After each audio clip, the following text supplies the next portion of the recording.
Day of the Maryland Conservation Planning or Partnership Orientation. My name is Michael Baker. I'm the State Planning Specialist. I'm located in Annapolis, Maryland.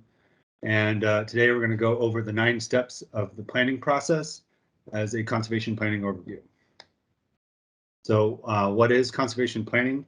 Conservation planning is a natural resource problem solving and management process. It's a 9-step process that considers the client's objectives as well as ecological, economic, social, legal, cultural, and policy considerations. And it depends on voluntary participation, which requires relationship building to achieve both client and agency/partnership goals. So these are the 9 steps of the planning process. And we'll talk about them more in a little detail, but what I wanted to talk about in this slide is that the planning process is 9 steps, and it is illustrated as a linear process, but really there's a lot of back and forth between the steps, and we'll talk about how it's a little more fluid than it is linear. And then also we'll talk about the different phases. So the first phase is collection and analysis, which is understanding the problems of the site that you're looking at. The second phase is decision and support, which is understanding the possible solutions to solve those problems. And then the last phase is the evaluation the application and evaluation phase, and that's understanding the results of the plan. But before we talk about the planning process, we should talk a little bit about pre-planning. It's not an official step of the planning process, but it's pretty important to collect information about the property before you go out to the site so you can be a little more efficient with your time. A basic definition of pre-planning is to assemble basic information and prepare for your site visit. Some things that you can do to prepare for that site visit is to identify who the principal client is, who's going to be participating in this in the process, and what's the purpose of the initiation. It would also be good to try and define the planning area on a map and then identify the tools that are needed for that site visit.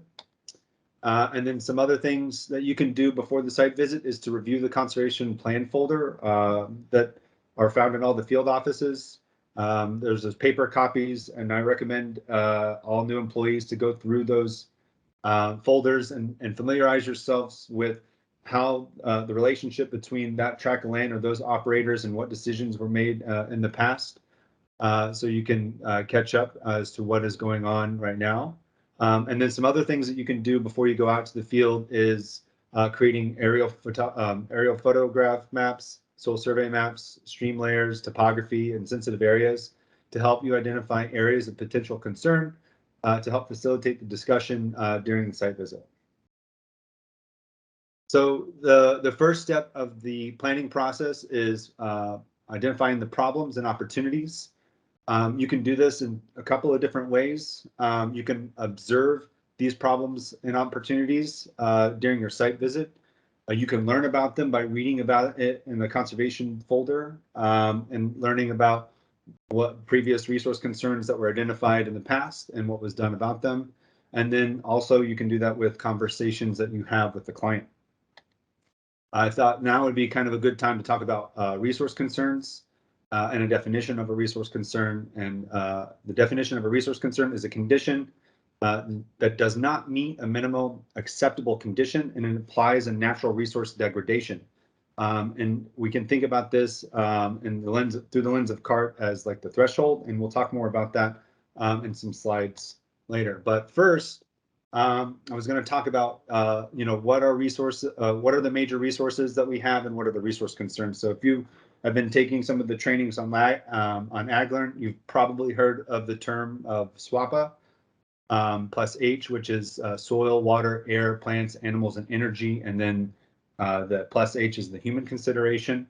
I think of identifying resources as like a general practitioner. You need to identify the type of resource concern that is happening to then be able to know what to prescribe to fix the problem.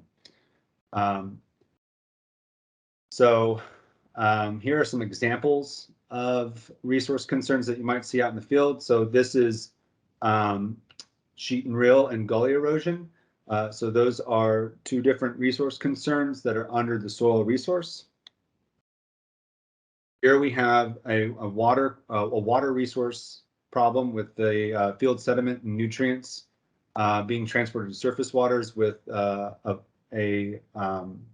fertilizer applications with no buffers next to surface waters. And then we have an animal feeding operation with standing water. So that would be the resource concern there would be nutrients and pathogens to surface waters. And then this would be a water quality problem. And then I had this slide to sort of illustrate that sometimes resource concerns can encompass different major resources. So, a pasture problem where there's inadequate feed and forage and water could be a water quality problem. It could be a plant problem, and it can also be an animal problem. So that's just some examples of some resource concerns that you might observe during your site visits. Another thing that I'd like to point out as we're talking about resource concerns is there are required resource concerns to evaluate depending on the land use.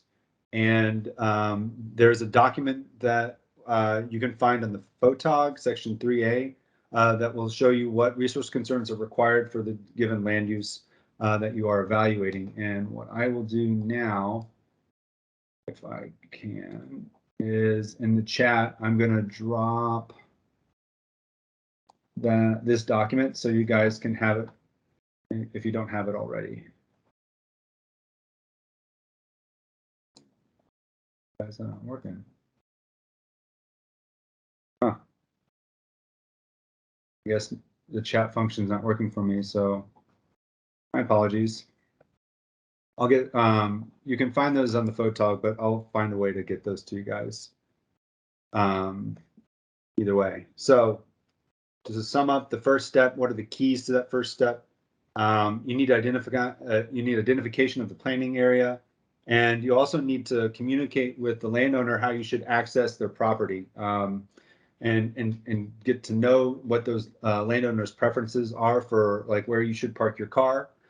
Remember that you're a guest on someone's private property, and you should respect that. And to build a relationship, you need to show that you care, and then also kind of be aware that there might be seasonal impacts on their preferences. So just be aware of that, and be respectful that you're on someone's private property.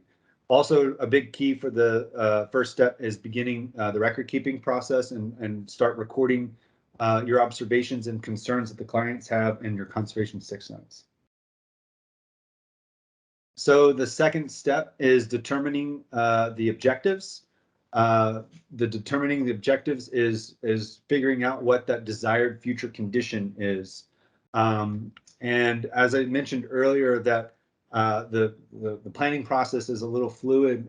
So sometimes you're not going to be able to determine that objective, immediately after that first step of identifying the problems. It does, sometimes take some time to learn what the client's goals and objectives are, and understanding where the agency's goals and objectives are, and then where those things overlap should be the plan's objectives. So what are some keys for helping you determine those objectives? You should identify the production and business goals of the operation, identify what the client values, and any financial constraints that they may have, and how accepting are they of risk, and then also continue to document the decisions that are made in the Con 6 notes. So speaking of documentation, you can document your objectives in a couple of different places. This is a paper copy of the Con 6 notes, and I've put a red rectangle around the area where you can document that the objectives, and then you can also put the objectives on top of the conservation plan in Conservation Desktop. I would think of the objective as like your thesis statement. And so if you're looking at the objectives, you should be able to look at the conservation plan and say, does this plan meet the objectives of what was decided? The third step is inventory of the resources, which is resource information that you've collected based on problem identification in steps 1 and 2. And the information is used to develop and evaluate conservation systems. And the initial inventory becomes the benchmark condition to which all other actions are compared. And if you think through the lens of CART, your existing conditions or your benchmark scenario is your resource inventory plus the existing practices. So those two scores, if you will create the benchmark condition for the operation. So how do you document this? There's a couple of different ways that you can document. Maryland has a policy that if you're a level 1 planner or if you've not received any planner certification, that you use the Res 1 worksheet to document the benchmark conditions of the land use that's being evaluated. So the initial inventory can include things like existing crops, farming practices, livestock operation, and available equipment. And there's a number of different worksheets that you can use that we'll talk about later that can help you evaluate those benchmark conditions. So some of those worksheets that you can use are also found in the FOTOG. And some examples of that are like the Maryland Soil Health Card, which can evaluate the health that is on the properties and quality of the soil on the land that you're evaluating. If you're doing a pasture evaluation, you can use the pasture conditioning score. And then if you're doing a wildlife evaluation, you can use the wildlife habitat evaluation worksheets, all of which can help you determine those benchmark conditions for the resource inventory portion of this planning process. And then you can, so these are tools that you can use out in the field, but we do have tools that you can bring, that you can do in the office. So if you want to do an evaluation of a benchmark condition for sheet and rail erosion, you can use Russell 2. And then if you're interested in forage supply and livestock demand, MD Grays is a tool that you can use in office to determine the benchmark conditions for those resources. So some keys to the third step is documentation and list of potential resource concerns using the Maryland Res 1 worksheet. And it's also important to discuss the inventory process with the client and ask them to participate as much as possible. We were talking about in the second step in determining the objectives. Sometimes clients will have their opinion or their concerns, but through our evaluation methods and they could see that maybe there are some other problems that they weren't aware of prior to, and this can help them further define their goals and objectives. And then it's important to have those appropriate inventory tools when available. It's kind of like the pre-planning phase. So if you're getting ready to go out and look at somebody's livestock operation with pastures, make sure that you bring the pasture conditioning score with you. And then a running theme that I'll have in all of these keys is record this data into the existing conditions in the conservation and the Con 6 notes as appropriate. So the fourth step, the last step in the first phase is using that information that you've collected to determine whether or not there's a resource concern that exists on the site that you went to. And some of this is actually automated for us. CART does this with the resource inventory plus the existing practices. And if those two values equal the threshold value for that given resource concern, then there's no resource concern. But if those two values are less than the threshold, then we've identified a resource concern. So we have automated this process a little bit, and it does help us become a little more streamlined. But there is some processes that we need planner interpretation for, like MD Grays and Russell 2, to determine whether or not there is a resource concern. The fifth step is the beginning of phase 2, which is identifying possible solutions to solve the problems that you've identified in phase 1. So you are looking to address those resource concerns. You're going to develop different alternatives or practices to address those resource concerns with the objective in mind. And then the other thing I was going to bring up in this alternative, when one of the things that we consider that's not a major resource, but that human element, and also of the the economic considerations, we want to consider the least cost alternative. So it's important to get those cost estimates to figure out what practices and how much of these things are going to cost to solve these resource concerns. And ideally, we'd like to choose the option that would cost the least amount to address the resource concerns that we've identified. So keys to the fifth step, and this is why the fifth step is probably my favorite, and is that you can reach out to technical specialists at NRCS or other agencies when needed to talk about the plan. So you can tell them, hey, I've identified these resource concerns. These are the practices that I think that we can solve these problems.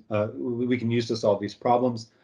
Do you have any suggestions or alternatives that you may have? So it's an opportunity for collaboration, which is always fun. It's good to get that the estimate of potential practices and their planned amounts to meet the objectives and the resource concerns, and then again document as appropriate discussions between the client and yourself. So step 6 is evaluation of those alternatives. So this is when we're comparing that benchmark condition to the different alternatives. And if you haven't done so already at this point in time in the planning process, it's time to consider the effects of the plan on these different special environmental considerations that Steve talked about in the previous presentation. But this is the 52, and the 52 is a good way to document the evaluation of these alternatives. So you can start off with, we've got a soil resource, and let's say here you drop down and it's the sheet and rill erosion as the resource concern that you are evaluating. And here would be your benchmark condition, which you would write something like operation uses conventional farming method or conventional tilling methods with no cover crops. And through Russell II calculations, we determined that the annual soil loss on this operation is 6T. And for the soils that are identified on that site, it is over the acceptable soil loss. So that could be your benchmark condition. And then so the no action would be, you would write what would happen if nothing changed and you just kept kind of going on. You could have an alternative where you plan just a cover crop. And you might just plant a cover crop because the farmer doesn't have enough financial support to buy the equipment to change to a reduced tillage system. And so this might be one alternative, that we used a cover crop, and through that cover crop, we ran the Russell II and we reduced the T levels by 1 T. And then you could have the second alternative as the whole suite of practices that could be used to address that resource concern.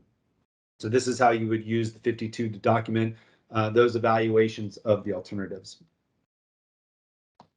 So some keys to that 6th step is evaluating the alternatives for potential negative effects. Consider the short and long-term effects of plan outcomes.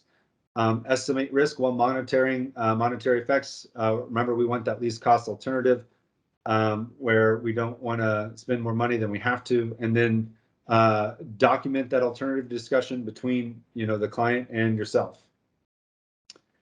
So the 7th step is making a decision. So this is where you have taken all the work that you've done and you present it to the client, and you give them an opportunity to make a decision for themselves. So you can give them the maps, the fact sheets, the cost estimates, potential funding sources, and you give them the pros and cons to each of the alternative plans that you've presented them, and you help make the client make the best decision for their operation. Keys to that 7th step is discussion of the advantages and disadvantages of those alternatives, including any constraints imposed by law. And then you need to record, this is very important, record the decision that was made as to why we chose this alternative over that alternative, and put it in writing. Step 8 is the beginning of the last phase of the planning process. And so for planners, what you can do to help in step 8 is you can help with financial assistance applications. You can provide contractors list and practice layouts, and you can do practice installation and practice inspections. Technicians can provide contractors lists. They can do they can provide surveys and designs, practice layouts, and they can also provide the operation and maintenance plans for the practices that are being installed in the plan. The big takeaway here on step 8 is that the client is responsible for implementation of the conservation plan, and they're also responsible for maintaining the practices through the lifespan. So each practice has their own lifespan. So it's good to communicate the expectation that if these practices are going to be installed, they come with a lifespan, and this is their responsibility to maintain and operate these practices that we've helped pay for. So the 9th step is the last step, and it's a learning opportunity. It's an opportunity for you to build that relationship again with the landowner and talk about what worked and what didn't work, and then you can take that learning experience and bring it to other farms, to where if you're having similar conversations in another farm in your county, and you can share that we tried something in this farm and it worked for this reason, or it didn't work for this reason. So plan evaluation is important, and understanding how effective your conservation plan was at actually solving the problem. So as we said earlier, the planning process isn't necessarily a linear process, and sometimes planners need to cycle back through the process between phases 1 and 2 a few times before the client makes a decision. And that's okay. It's good to be patient and build those relationships. But utilization of this process will improve your ability in conservation planning, and in doing so, improves your ability and delivers better products to the clients and the general public at large. And with that, that's the end of the presentation. Does anyone have any questions?